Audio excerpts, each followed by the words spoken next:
Good afternoon, Rotarians and guests. Hopefully everybody had a fantastic weekend with friends and family. Welcome to the Rotary Club of Toledo virtual meeting featuring guest speaker John Presloid, Jeopardy champion. But before we get started today, it is with a heavy heart that I pass along some sad news. Judge Peter Hanwork passed away on September 5th. Please join me in a moment of silence for Rotarian Peter Hanwork.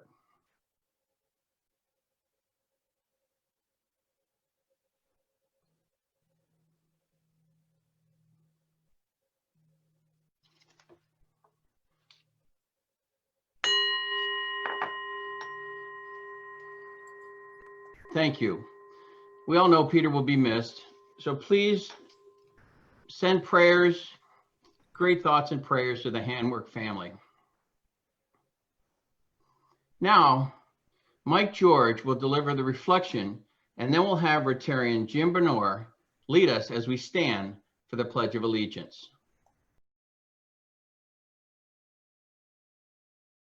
Dear God, as we gather today, let us be mindful of how the Rotary four-way attest applies to your teachings.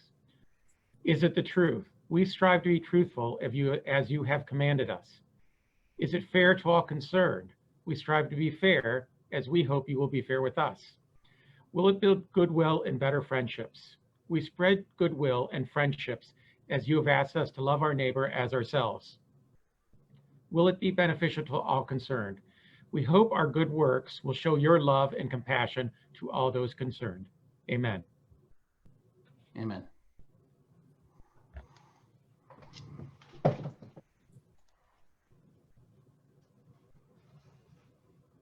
I pledge allegiance to the flag of the United States of America and to the republic for which it stands, one nation, under God, indivisible, with liberty and justice for all.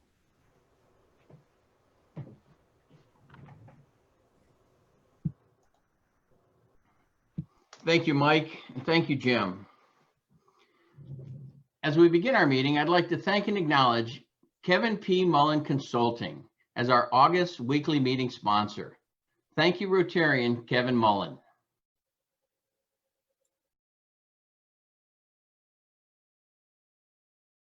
We're still monitoring the situation regarding in-person meetings. We have our finger very close to the pulse, and we also notice that our county has now dropped to a level orange as our community slowly reopens.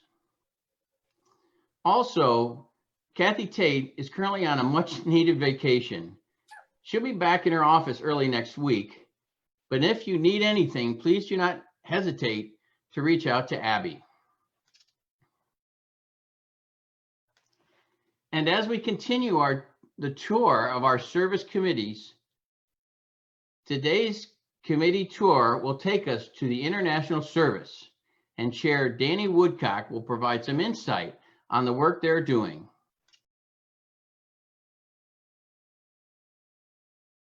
All right, thanks everyone. So International Services Committee is the arm of our club where we get to work on international humanitarian projects. This is a photo from a trip down to Guatemala that a couple of us took last January, pre-pandemic.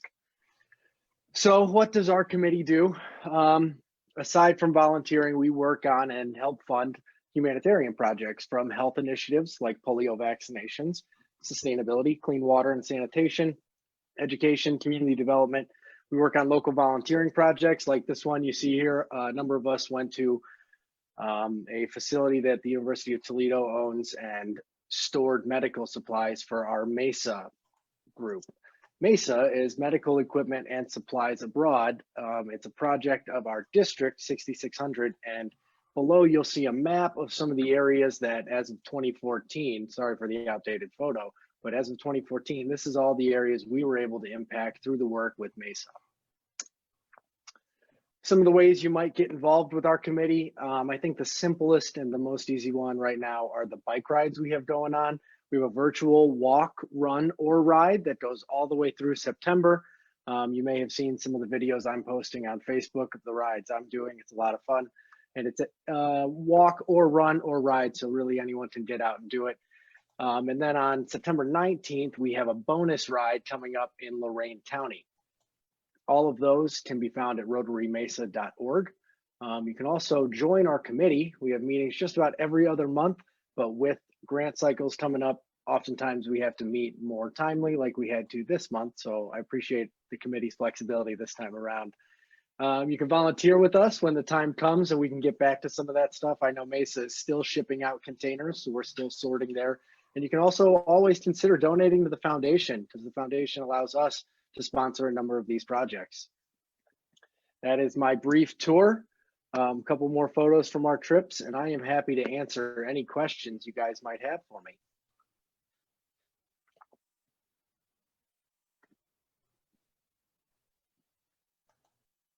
All right, thank you for your time. Thank you, Danny, for the great tour of our International Service Committee. And I hope this has inspired some other Rotarians to join this committee if you have not selected one. But hold on, Danny, don't go too far, because you're still up to introduce new member, Kim Dunham. Thank you again, President Alex. It is my distinct honor to introduce the new general manager of TARDA, Kimberly Dunham, as a fellow Rotarian. Now, she joined back when she got here in January, but I think, as you know, she's been very busy getting things on the move here at TARDA. So I just want to take a second to introduce her, read her background. Before I do that, I want to express some gratitude for the ability for our community to bring in some nationwide talent. A lot of times here in Toledo, we worry about people leaving our community for other areas, but this is one of those unique opportunities where I saw some real big brain gain for our community. I'm really proud of that. So Kim Dunham serves as the general manager for TARDA and possesses more than 30 years of experience in the public transit industry. She joined TARDA in December of 2019, having previously worked at 2 transit agencies in Connecticut. And she has a deep passion for multimodal transportation connectivity and growing the next generation of transit leaders. In addition to serving on the American Public Transportation Association Board of Directors, she also serves as the national mentor in several industry-related professional development programs. Now, Team TARDA has accomplished many things during Kim's short tenure here, including being awarded over $24 million in new grant funding. We've updated our vehicle fleet with 49 buses purchased from CODA and are ordering 12 brand new buses. We're diversifying our fleet with 30-foot, 35-foot, and 40-foot vehicles.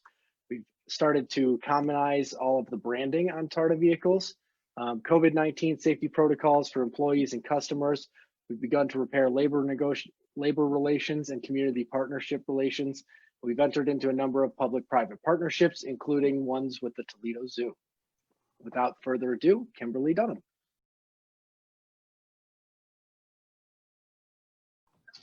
Good afternoon, everyone, and thank you, Danny, for the warm welcome, not only as the board chair, president of the Board of Trustees for TARDA, but you are such a great leader in this community, as evidenced with your work through Rotary. Look forward to working together with everyone and look forward to us getting the opportunity to actually meet in person again soon. So thank you all, and don't hesitate to call me. You have anything TARDA related, give me a ring. Love to chat.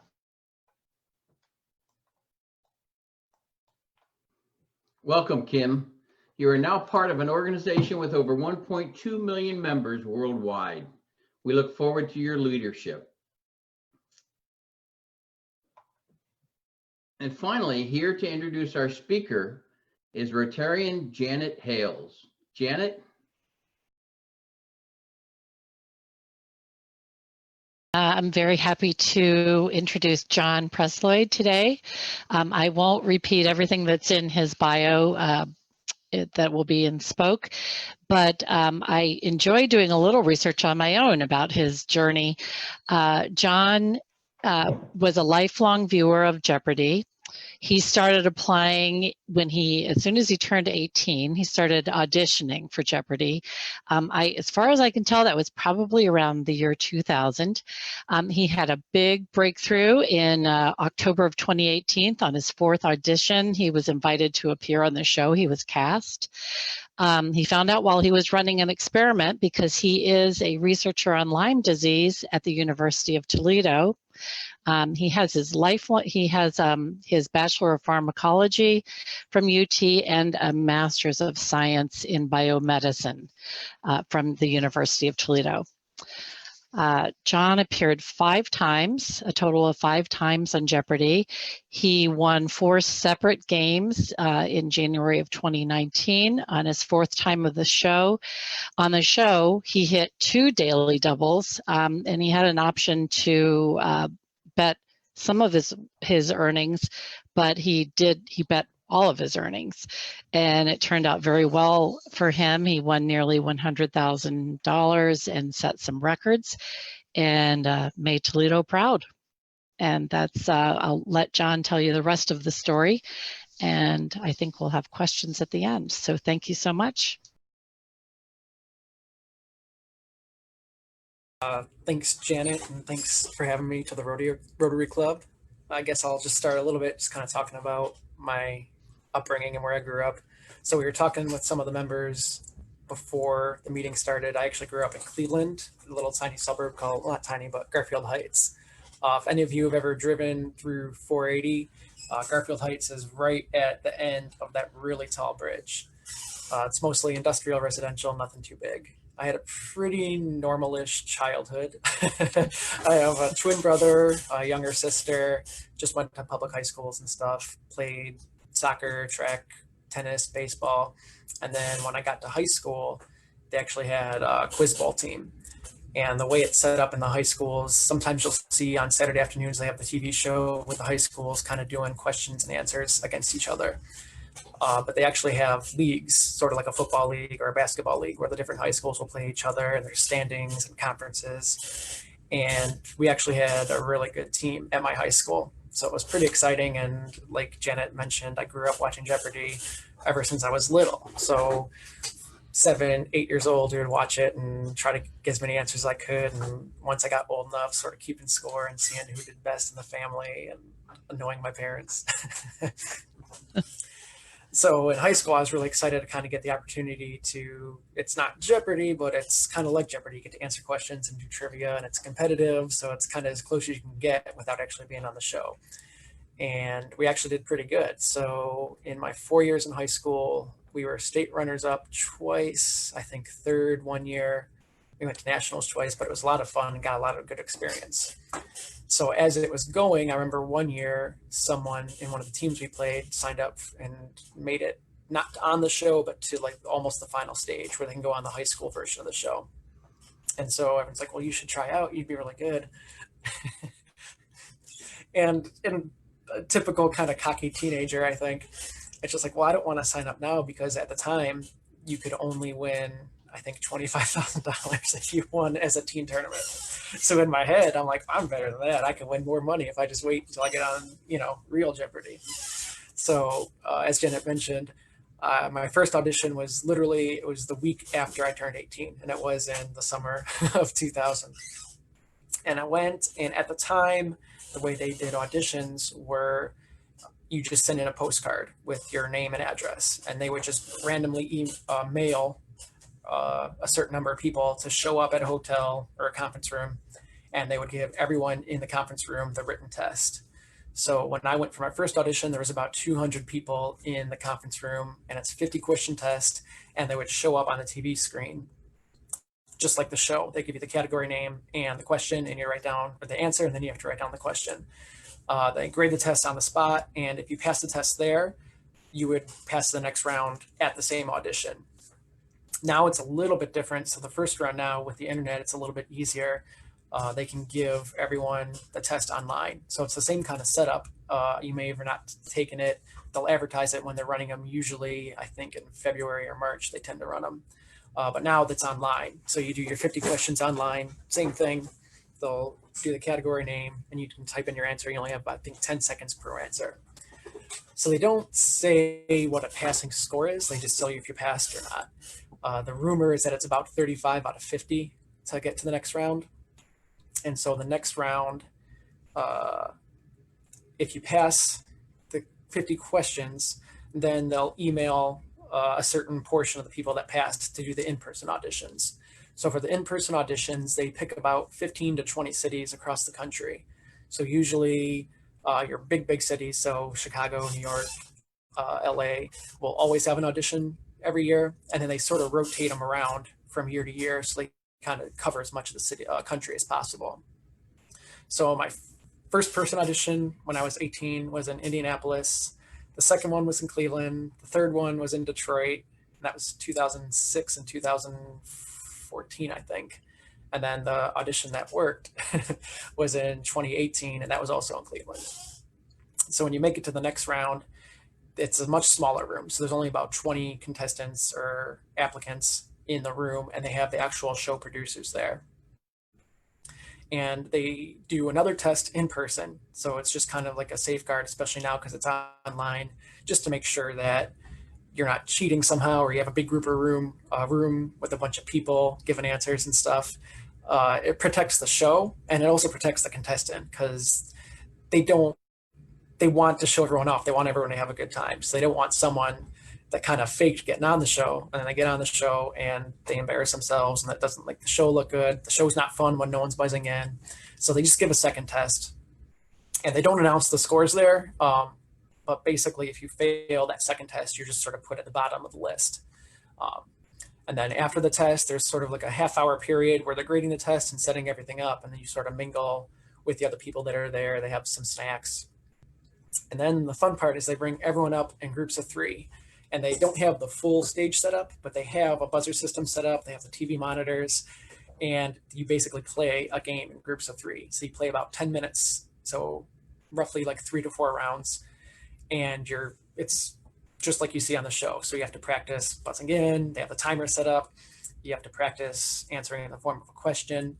And then they do the interview part, where on the show, it's pretty much how it looks, where Alex asks you a question, and that's your interview. When you're doing the audition, they talk to you for about 5 or 10 minutes, because they really want to get a feel for your personality, if you can talk, if you seem like a fun person. And I think, again, being a cocky teenager, when I was my first audition, I'm like, oh, I'm really good, I'll be fine. And I didn't get on, and then I didn't get on my second time, I didn't get on my third time. And I think it helped me a lot actually not making it until later. Just because going to college, I did a lot of speaking for science. You have to present your data, you have to give conferences and stuff. So I think having that experience in science made me a little more comfortable just speaking in front of a group of people. And I think going through all the auditions sort of pointed out, at the time, I always thought I did good at the auditions, but then looking back, you could always say, oh, I remember that person and they got on, and I remember that person, they got on. Well, what did they do that I didn't do? How did they act? What were they like? What were they like in person? And I think one of the big things that helped me when I did make it on is I noticed, and I made a conscious effort to do this, I'm kind of naturally very expressive. And I think I always tried to tone it down for the audition, because it was, well, it's professional and it's serious. So, you want to be serious. And it's like, that's not what they want. They want someone that's kind of lively and is going to be good on TV and be interesting to watch. And I remember my last audition having a really good feeling, because out of the 20 people, I was literally the only person during the interview part where they weren't like, well, tell me, John, are you having a good time? And that's code for it looks like you're having a terrible time, because you're nervous and, this is my chance to get on Jeopardy. And if you're like,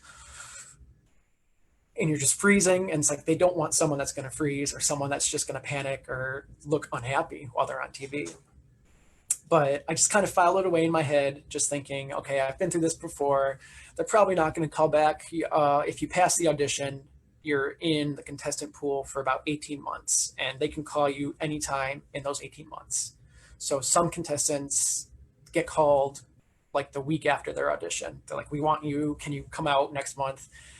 Some people get called at the end of the 18 months. Sometimes they'll get people a year or two after that. It just depends on what they're looking for. They like to get a mix of backgrounds, a mix of contestants, a mix of people from different locations and different careers. So just because you didn't make this audition doesn't mean they don't want you. It just kind of didn't fit in the puzzle of what they're trying to put together to run their show. So I just it was fun. I think I did pretty good, but I probably won't get called back, but it was fun. So fast forward, that was at the end of June, that audition. So then October, I'm at work and I do medical research, well, not medical research, but scientific research in Lyme disease at the University of Toledo. And depending on the project that we're working on, will necessitate what kind of protective gear you have to wear. So it just happened that that day I was doing an experiment where I had the face shield, the full gown, gloves, masks. I was just completely suited up. And it was an experiment where I had to be kind of isolated in a room for about 5 or 6 hours while I was doing my work. So I'm about halfway through and there's a little knock at the door, and it's one of the students that I supervise in my lab. Like, there's a phone call for you. Now, usually if I'm getting a phone call, it's from a customer service rep or a sales rep. And I was just kind of annoyed. I'm like, I'm in the middle of something, you know, I'm working. Why are you, just take a message. Oh, it's Glenn from Jeopardy. I'm like, oh, I'm hurry up, taking my gloves off, making sure everything goes stable, like you're sprinting down the hall to get to the phone. And he's like, well, I think you know what we're calling. I was like, uh-huh, keep going. But yeah, we like you and we want to know if you can come out and tape at the end of November. So it was about a month after the call. And it's just, I didn't even look at my calendar. Like, I don't care what day it is. Like, I will clear my schedule. Like, I'm going to make this taping. So after I kind of calmed down and took a breath and had some water, and it's just, okay, now I got to get serious. Like, this is happening. So one of the big misconceptions about the show is a lot of people say, well, they must give you study materials or give you an idea of what's going to be on your show, what kind of categories. They don't give you anything. So they actually go out of their way because it's a game show. You might remember there was a movie made about it. I think in the late 50s, there was a quiz show scandal. But basically, they had a contestant that was popular, and the producers of the show liked him on TV. And so they actually were cheating and feeding him answers so that he would keep winning. So it was a big scandal, and there was actually laws passed to sort of prevent that. So one of the things they do to prevent that is they actually have separate teams that handle the contestants that actually do the questions. And I'll talk about this a little more when I get to the actual tape day, but they actually write 6 days worth of questions. And then they have someone else that didn't write the questions, didn't meet the contestants, pick numbers out of a hat to say, okay, this set is on Monday, this set is Tuesday, this set is Wednesday. And then they have a separate group that actually picks the contestants out of a hat. So it's completely random. But in my head, if you watch the show a lot, they have a lot of science categories, a lot of geography, history, literature. There's categories that come up a lot. So I knew it's trivia and it's random. So you can't know everything. It's just impossible. So I didn't want to drive myself crazy and study and read for 20 hours a day, not get any sleep and get stressed out. At some point, you just kind of have to rest on what you know. But I also knew I wanted to do something because this is my one shot. So, you would never forgive yourself if you get on the show and you just do terrible. And it's like, oh, could I have done more? So I kind of went a little high middle ground. And what I decided to do was there's some subjects like science, history, geography, I'm really solid with and I'm pretty comfortable. There's other ones, literature, classical music, arts, that I'm just less comfortable with. I don't know as much about. So I just figured, let me study those at least and see if I can brush up on some of that. And that way I've done something to prepare, but I'm not overdoing it. I'm not going to make myself insane while trying to prepare for something that should be a lot of fun. So I went to the library and just got sort of Cliff Notes books. Like there was one on Shakespeare. It was only about this much, and it was about a page on each play. And it would go over the main characters, the main plots, if there's any famous quotes. So I would just kind of read that and just I kept a little tiny notebook. That way I could bring just the notebook on the plane with just little factoids and stuff to kind of read while I was flying out. So I did that for movies, like I said, arts, famous books and authors and stuff, just to get a couple of little facts and maybe 1 or 2 stick, and hey, it helped. So I kind of did that for a month. I told people, so I used to tell people every time I auditioned because it was exciting. And then I stopped doing that because everyone will ask and you're on the list for a year and a half. And, oh, did you hear back? Did you hear back? Did you hear back? No. So I didn't want to keep answering that. So I'd only told my close family and stuff. But as soon as I found out I was taping, I told everybody because how could I not? It was really exciting. So you have to sign a lot of disclosure agreements. You're obviously not allowed to tell people the results of the game. They actually tell you that they will take any prize winnings that you win if they find out that you leaked any results. So I wasn't going to mess with that, but you're perfectly fine to publicize, oh, I'm going to be on this day. You don't want to say I'm going to be on this week because that implies that you won, but this is my episode. So you'll always see contestants saying, this is my episode. That doesn't mean they lost that day. That's just the only one you're allowed to talk about. So I told everyone, we already had a party planned for when the air date was going to be. So it's just like, this is going to be just a dream come true. So let's just live it up to the fullest. So that's all going on. And we ended up taping. It was the week right after Thanksgiving break. So it's like Thanksgiving, I went home, saw my family and stuff, and everyone's super excited. I'm just talking about it the whole weekend. So I'm flying out and I'm reading my book on the plane, and then you get to the hotel. They basically put all the contestants in the same hotel. So then I'm just trying to sort of look around and say, okay, does that person look like they might be on? That person might look like they're on, try to size up your competition. And then it goes really quick. So the way they do it is they actually film an entire week's worth of show in one day. So the Monday through Friday, the first episode starts taping at about 11:30, and then they just go back to back. There's a small break for lunch, and all the way through like 5:30. That's just the entire weeks of shows. So they'll tape Tuesday and Wednesday, and they do 2 weeks of shows in those 2 days. So you go to the Tuesday show and you don't know when you're going to get drawn because they draw the names out of the hat. You don't know which game you're going to go in. So they send a shuttle to the hotel to pick everyone up. And that part's fun because it's just a shuttle full of people that this is all like their biggest dream. So everyone is super excited, and you can tell everyone's really nervous. Everyone's asking, okay, who's the returning champ here? And then as soon as they found out it was this woman named Aniki, so everyone's asking her a million questions, and she's trying to play it cool. And it's about a 15-minute trip to get to the studio. So then you get to the studio and you go through security, and you just turn a corner and you just see like the Wheel of Fortune and the Jeopardy just right on the side. And it's just like you can't even breathe for a second because it's all happening. So you go inside and the producers are there, and the producers are super fun. You can tell they're used to working with contestants, and they're trying to get the best out of everybody and keep everyone really upbeat and cheerful. And you spend about 3 hours. The day starts about 7 in the morning. So you have to wake up at 6:30, shower, get all prepared. You get picked up just before 7. You get to the studio about 7:30.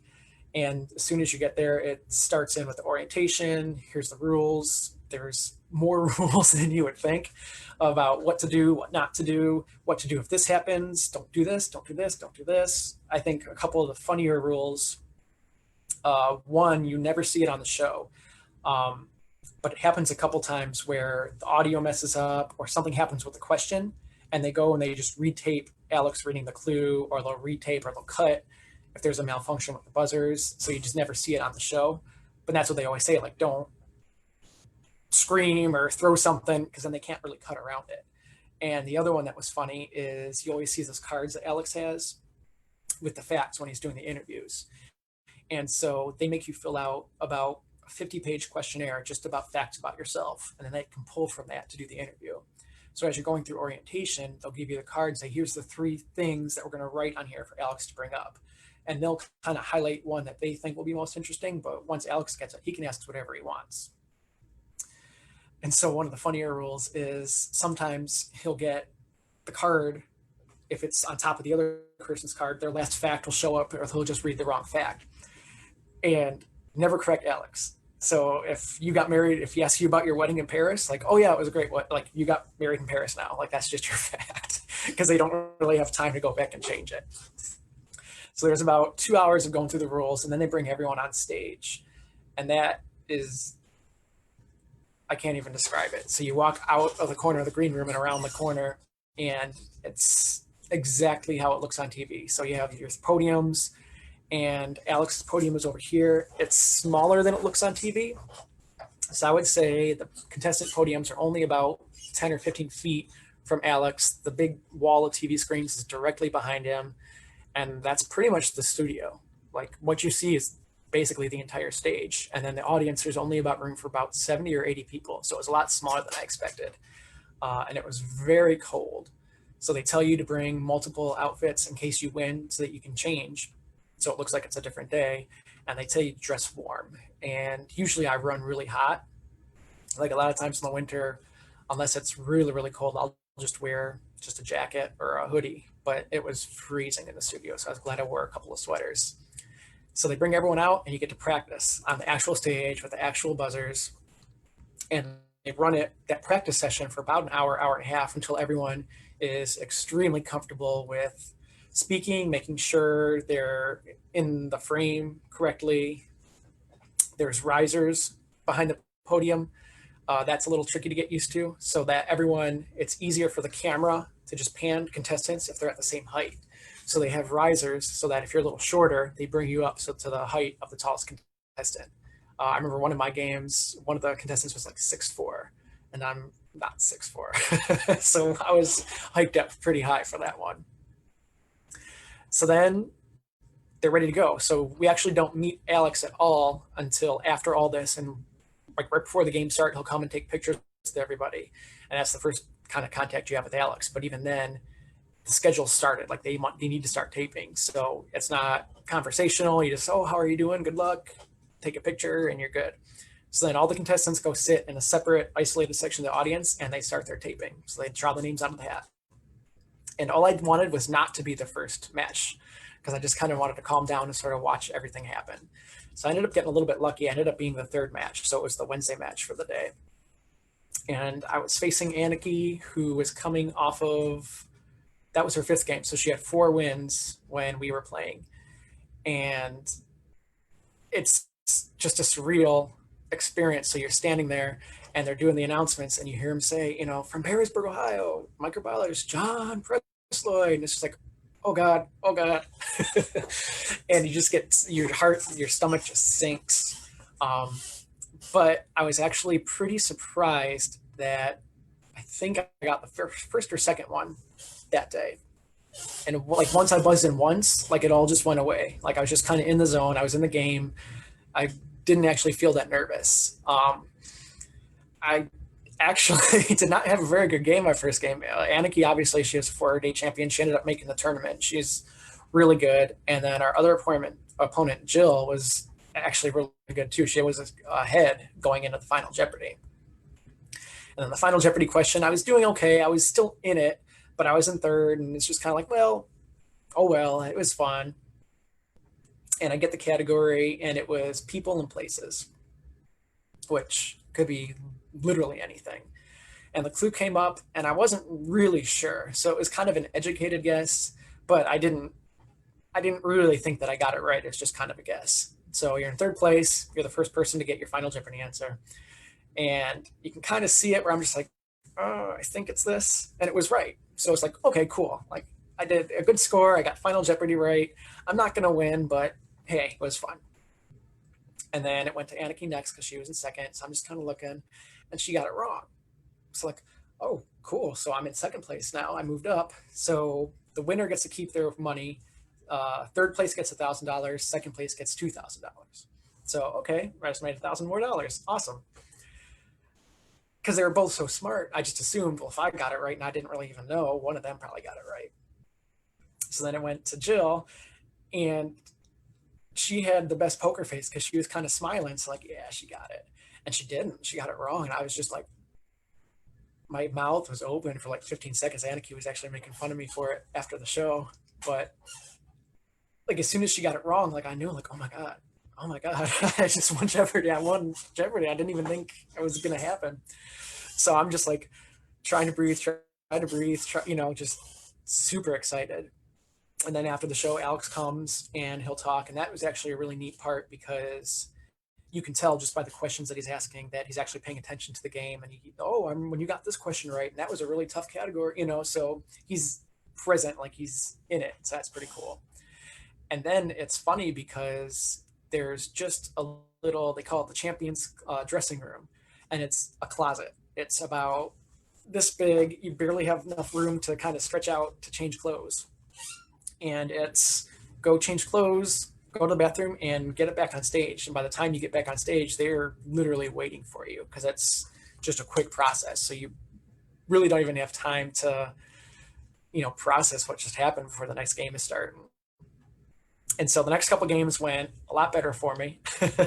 I got a little bit luckier with the daily doubles, and that was my one thing going into it was I knew if it was a daily double in a category that I liked, that I was going to go really big, because the daily doubles are your chance to pull away. And that was kind of what I treated it as was, okay, I remember I had one in science where it's like, why wouldn't I bet $10,000 on this? Like, I love science. I'm really good at this category. And if I get this right, I basically won the game already. It's going to be really hard for them to catch up. So I tried to be as aggressive as I could. And then I had one moment that I remember went on YouTube. It was pretty viral. I had gone, I think, 10,000, just over 10,000 on the first daily double, and I got another one.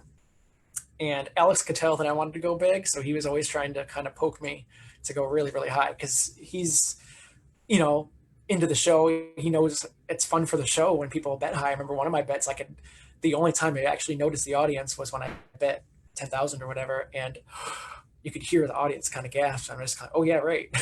There's people here. But it was a poetry category, and that's one of my bad categories. I was already way ahead, so it's just like, just bet small, keep your lead. It's not worth the risk. And I actually knew that one, and it was funny because that was one of the ones I had written in my book that I had actually read that morning. So it's kind of ironic that that one actually ended up showing up. But so that was really fun. And then because they tape all the weeks in one day, I taped the last 3 episodes on the Tuesday's A taping, and then I taped again Wednesday the next day. So that was really exciting because you go back to the hotel and now you know who all the contestants were. So everyone wants to talk to you, and you're buying drinks and stuff like that, and everyone's having a good time hanging out. We all dinner and stuff like that. But then, so Monday night you're nervous because, oh my God, I'm going to tape Jeopardy. And on Tuesday night, I still can't sleep because I just had a crazy day and I was in Jeopardy, and I have to do it again tomorrow. Like, I get to go back on. Like, this is crazy. So it's definitely very exhausting, but so much fun. So then Wednesday I got the experience of going back on the shuttle. There's some new contestants, and now everyone's asking, well, who's the returning champ? And it's like, oh, that's me. And again, so now I get to answer all the questions, and everyone's trying to talk to me and stuff. So I got to experience from both ends. So that was pretty cool. So then I ended up losing. Well, everyone loses their last game. That's kind of the tricky part of Jeopardy. Everyone ends up leaving a loser eventually. It was frustrating in retrospect because it was so close. Growing up, again, I played a bunch of sports. I still play a lot of sports.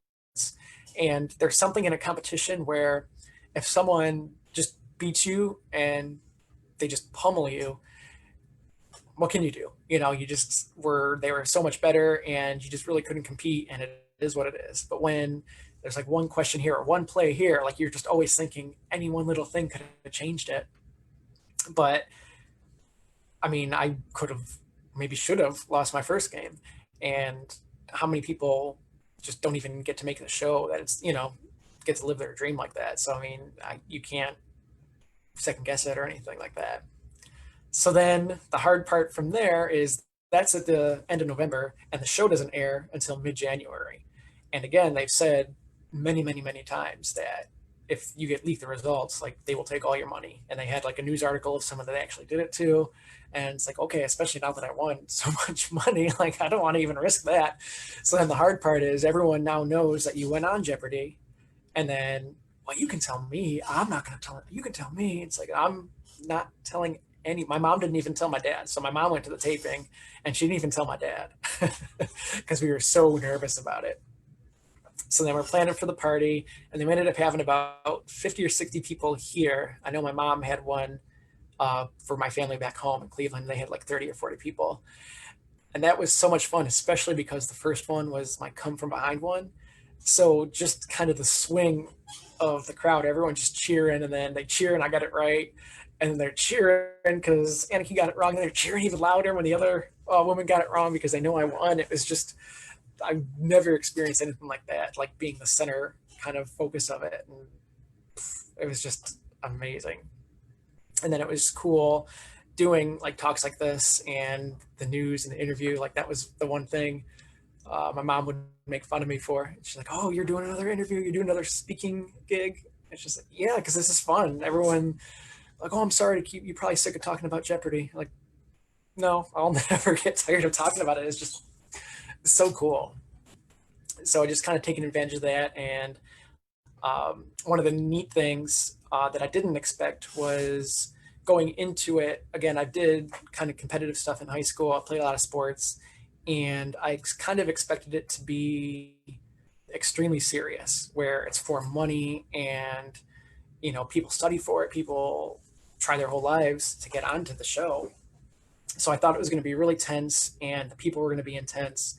But it was the opposite. It was kind of like just going to summer camp where, again, it's everyone there. It was their dream to be on there. They're obviously good at trivia. So everyone kind of has the same sort of interests, and everyone just wanted to have a good time. And some people are going to win, some people are going to lose, but no one was bitter. No one's angry. No one is like jealous or cocky about it. You know, like everyone's just there to have fun.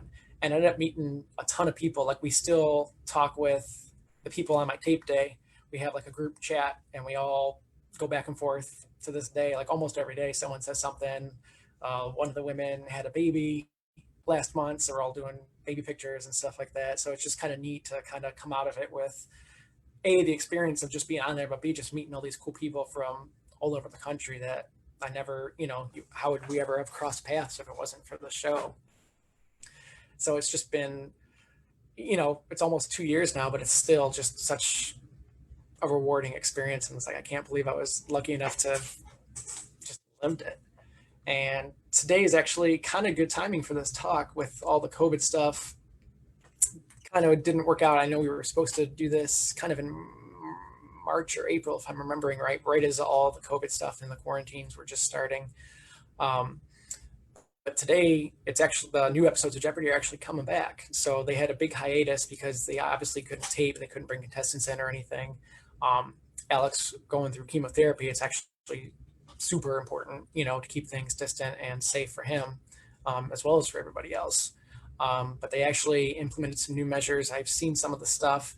So it looks like they've kind of separated the contestants podium. So they're not all in one group anymore. They're kind of spaced out a little bit more. I think Alex isn't doing like the individual pictures. He's not going to do like actually shake hands. He'll just kind of talk from a distance now. They've cut down. They're not having a live audience. They've cut down the orientation. So it's not all in the same room. You're kind of spaced out in the audience as they do the orientation. So part of that, it's good that they're bringing the show back.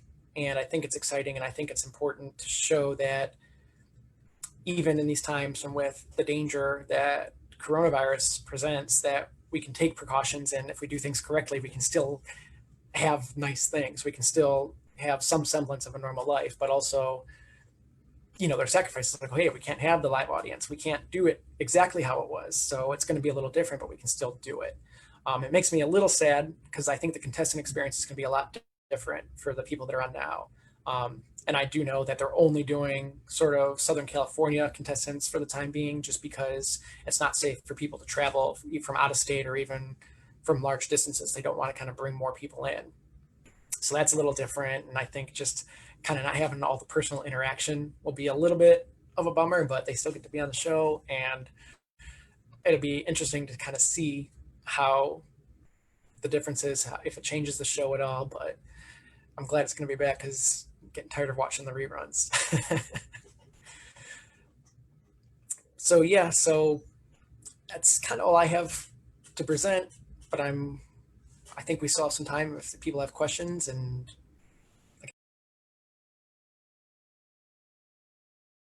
yeah, John, thank you very much. We're going to open up for questions from members of the club. So again, if you have a question for John, you can raise your hand in the participant tab, or you can send me a message as well. So we can certainly do that. Just to be respectful of John as a Jeopardy champion, I'd ask that everything needs to be in the form of a question. So everything needs to be, or if you want to give him the answer and then he has to guess what your question is, that's fine too. So I had a couple questions that did come in from the chat. So let me just jump back over to Janet, and we're going to let her ask the first question. So Janet, you can go ahead and unmute yourself, and then we're going to pull you up and you go and ask a question for John. Hi again, John. My question is, what is the average number of times that people audition before they get on? Is it common for people to do it over 5, 10, 15, 20 years, maybe more? Yeah, so that's funny. They never really release it, so you just kind of have to go off of interviews and stuff. I know out of my group, most of the people, I would say about half of them, had only auditioned. It was like the first time they auditioned. But I don't think, like I said, I don't think there's any correlation with how good of a contestant you would be. I think Ken Jennings did multiple times. Some people, I think the longest that I heard, someone had auditioned 17 times and still hadn't made it. So that's just a wide range. I mean, you just have to just keep trying and until you get lucky. All right, next question is coming from Greg Fess. Greg, you are on. Go ahead. No, let's try I'm unmuted. Yep, go for it. So as a Perrysburg guy, John, I was enthralled with your participation. It was fabulous. I was calling all my friends on the East Coast and the West Coast from Perrysburg, and I said, you got to watch Jeopardy. So I'm just curious, what was the answer / question that put you over the top in your first game? That you? So I'll never forget the answer.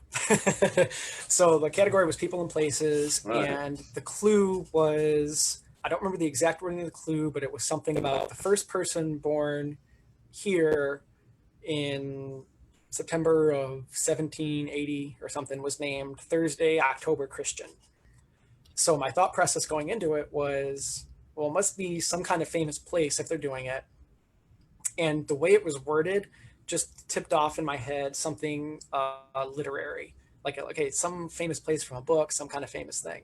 So the answer was Pitcairn Island, which is this really remote island in the middle of the Pacific.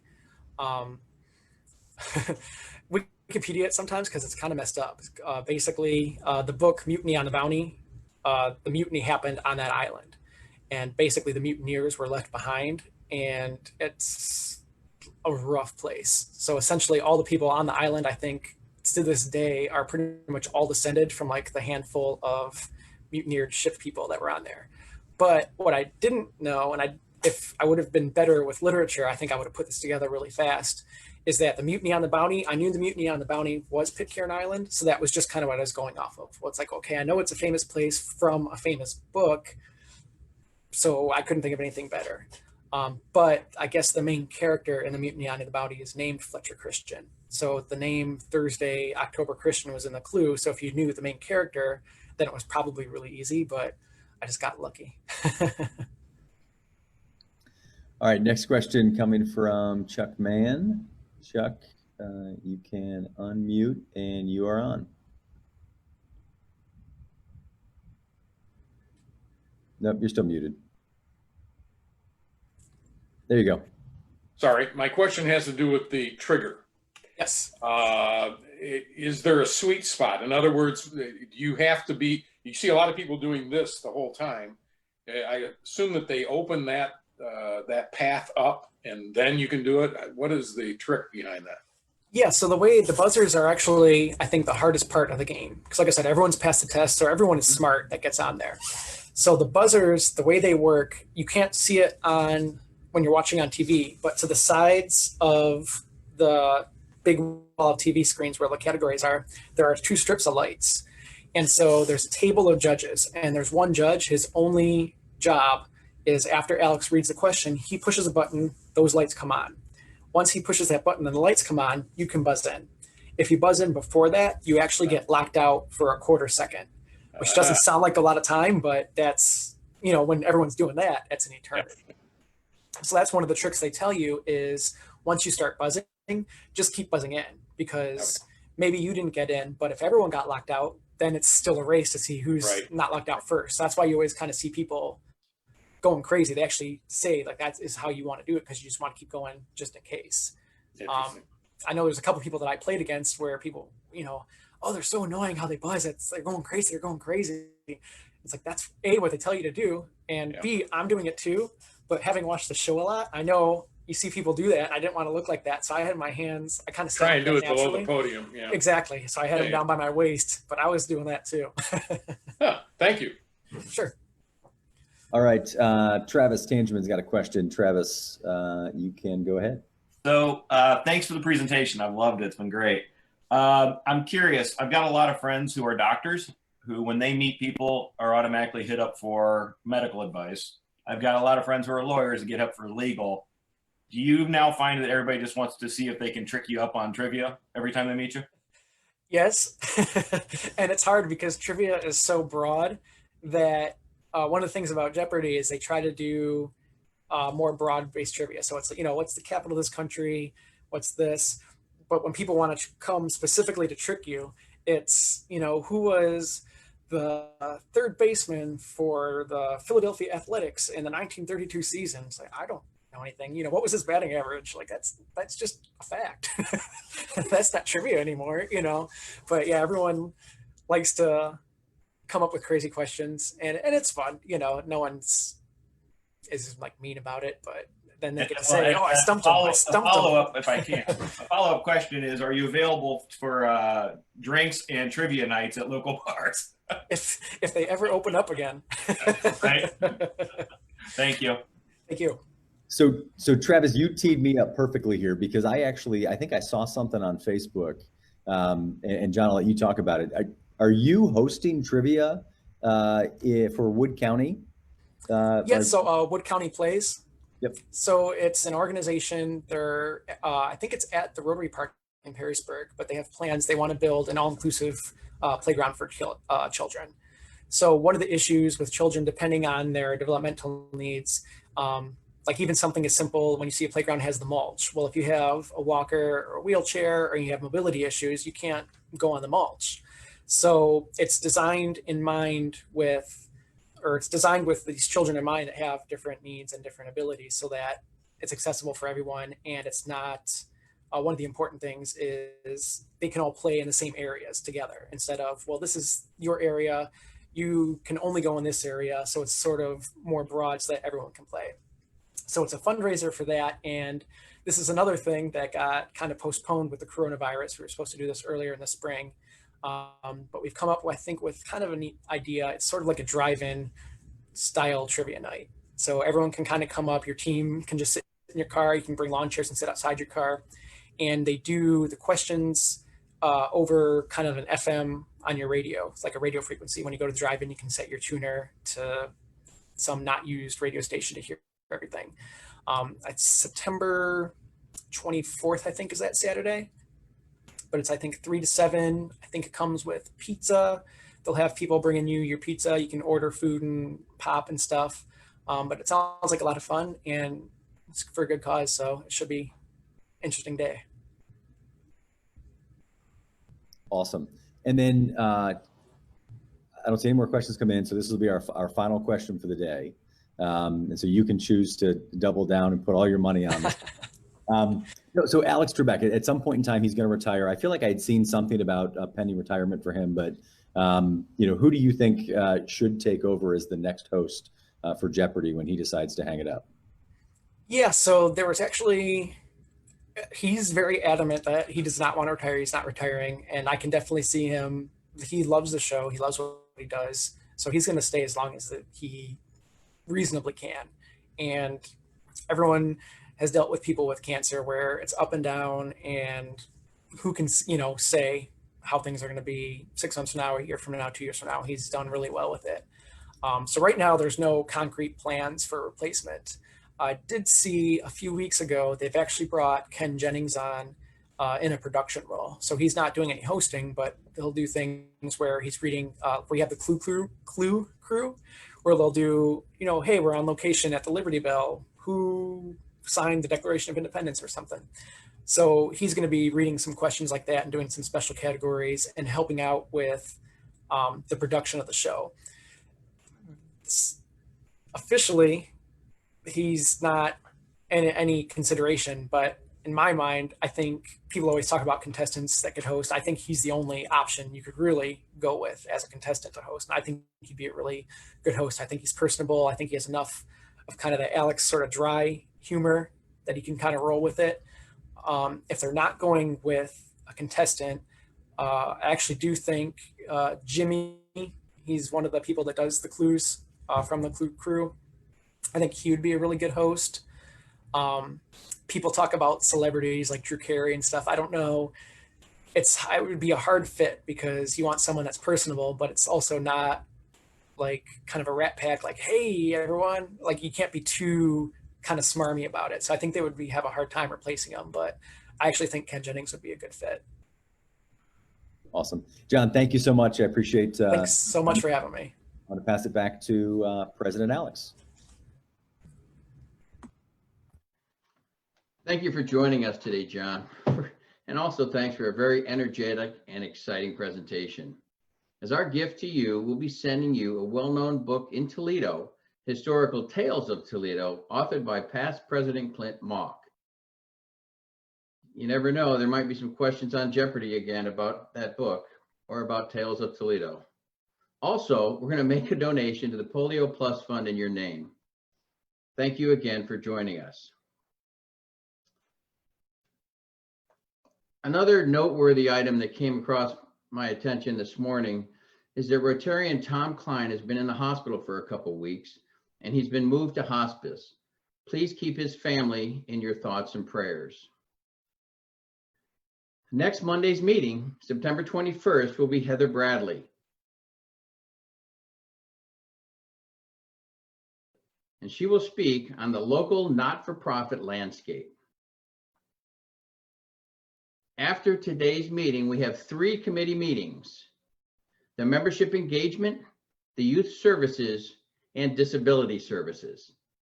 Those who are participating in these meetings, please stay on Zoom and you'll be placed into your breakout room. Other meetings this week, September 15th tomorrow, Community Services is meeting at 12 on Zoom. And earlier today, the program committee met at 10:45. Remember, it's not too late to join one of our seven service committees.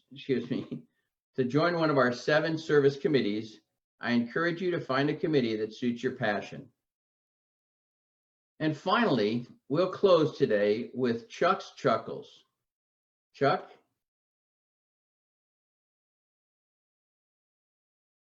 Another classic game show was called Hollywood Squares. It was hosted by Peter Marshall, the show's original host from 1966 to 1983. Here are a few of the questions and answers from Hollywood Squares. A question for Paul Lind: do female frogs croak? And his answer is, they will if you hold their little heads under the water long enough.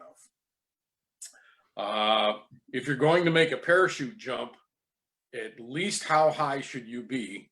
Charlie Weaver's answer is 3 days of steady drinking should do it. Another one for Charlie Weaver: which of the 5 senses tends to diminish as you get older? Charlie's answer: my sense of decency. Peter asked Rosemarie, are you growing old? As you grow older, do you tend to gesture more or less with your hands while talking? Rosemarie's answer was, you asked me one more growing old question, Peter, and I'll give you a gesture you'll never forget. To Paul Lind: if you were pregnant for 2 years, what would you give birth to? Paul's answer is, whatever it is, it wouldn't be afraid of the dark. Question for Charlie Weaver: according to Ann Landers, is there anything wrong with getting into the habit of kissing a lot of people? Charlie's answer was, well, it got me out of the Army. And finally, another question for Charlie Weaver. Jackie Gleason recently revealed that he firmly believes in them, and he's actually seen them on at least 2 occasions. What are they? Charlie's answer is feet. Back to you, Alex. Not Trebek, do. Oh, thank you, Chuck. Thank you so much. Okay, we're adjourned, everybody. Have a great week.